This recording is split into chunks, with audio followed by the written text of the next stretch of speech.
Coach Tom and Coach Elias here. We're living in difficult times, and some of you may not be able to get to the tennis court and play because of this coronavirus. So we've got a couple of things, we got a few things here that you can work on when you're at home. Yeah. So Elias, what's one thing you could work on at home? All right, so an easy thing you can do basically everywhere is work on your shadow swings, work on your technique. You can work on all the shots, so you can pick a certain thing you're struggling with and really dial that in. Okay, so basic shadow swings, we all know what they are. We want to remember on the shadow swings to keep our footwork engaged as well. We can work on our forehand close stance, really making sure we imagine hitting the ball, we're hitting nicely in front of the body, getting that weight shift forward, and then we follow through nicely all the way over our shoulder. We can, like I said, work on our close stance, work on our open stance. If we have a little bit more space available, we can even move to the ball and then do a close stance, or move to the ball, do an open stance. And the same thing applies for your volleys. You can do some shadow swings on your volleys, forehand volley, backhand volley. If you're struggling with stepping with the right foot, that's a good time to work on that. We know on the forehand volley, we want to ideally step forward with the left. On the backhand, step forward with the right, and that's what a lot of players struggle with, is that footwork. And again, same thing with our backhand. We have the option close stance, open stance, and then of course you could even practice serve, the overhead. The overhead, the serve. Just turn. Exactly. Go back. You can even do a scissor kick overhead. Exactly. Just make it fun. Yeah. I like to imagine yourself playing on the court right now. Put a little music on. Put a little music on. Now you're wrong. Exactly. Just make it fun and really work on certain things you have been struggling with regarding your technique, and because there's a lot of things we know we should be doing but we don't. So let's say your big thing is the follow through. You're not following through consistently. Really, now is the time to dial in your technique at home. I really like that point, because I have so many players that I work with, and they're in that 3-0, 3-5 range, and some of them do not follow through enough. Mm-hmm. So just practicing that swing where you're coming through and you're coming up over that shoulder like here, and maybe even catching the racket with your left hand. Yep. You're reinforcing in your brain the proper stroking pattern. So, I mean, even if you're doing that with your hand, you don't even have a racket, okay? You're going to reinforce the swing. And when you go out on the court, it's going to happen. It'll make a difference. Yeah.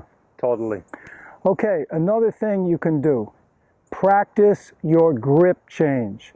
Okay, I tell players, let's say I'm in the ready position and I've got my forehand grip here, and you see my racket's closed. So if the ball comes to my forehand, I'm all set. But if it comes to the backhand, I've got to change that right away. Now, if you have a one-handed backhand, use the left hand. Turn the grip. Get the palm of the hand up on top of the handle, good, strong Eastern backhand grip, or even go further with a semi-Western grip on the backhand. But changing the grip, knowing where those grips are, that's the foundation of your game, your grips.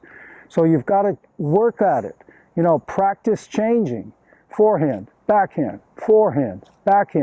volley. Now you're going for the hammer grip. Okay, same grip you'd use for your serve, your continental grip.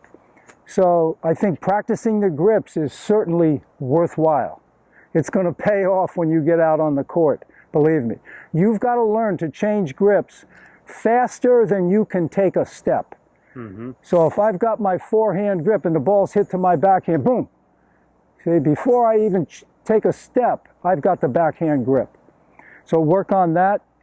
What else could we work on? Another great tip that is often not utilized is just use your imagination. Sit down quietly. Now, if you're at home, you'll have the time. Take out 10-15 minutes and just imagine yourself playing a match, or imagine yourself working on a certain shot.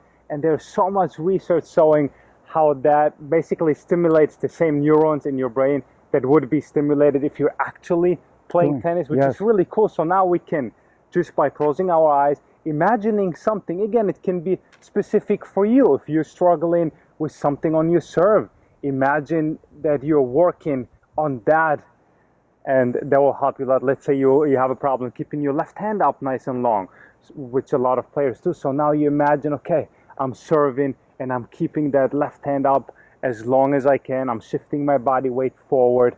And a big key in imagery is the more often you do it, the better you get at it. And you want to focus on using as many senses as you possibly can. So you want to see, you want to hear, you want to ideally even smell, and just have fun with that. Yeah, nice tip, Elias. I appreciate that.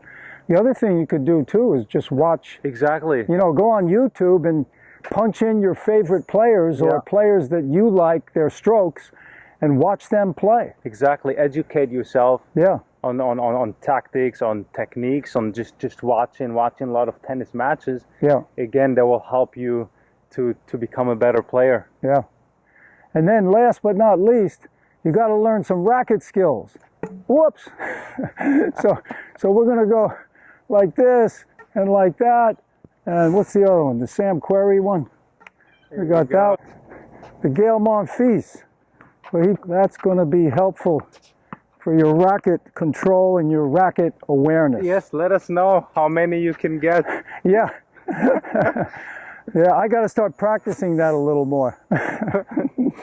All right, well, use those tips, and remember, we're all going to get through this, and stay fit, stay healthy.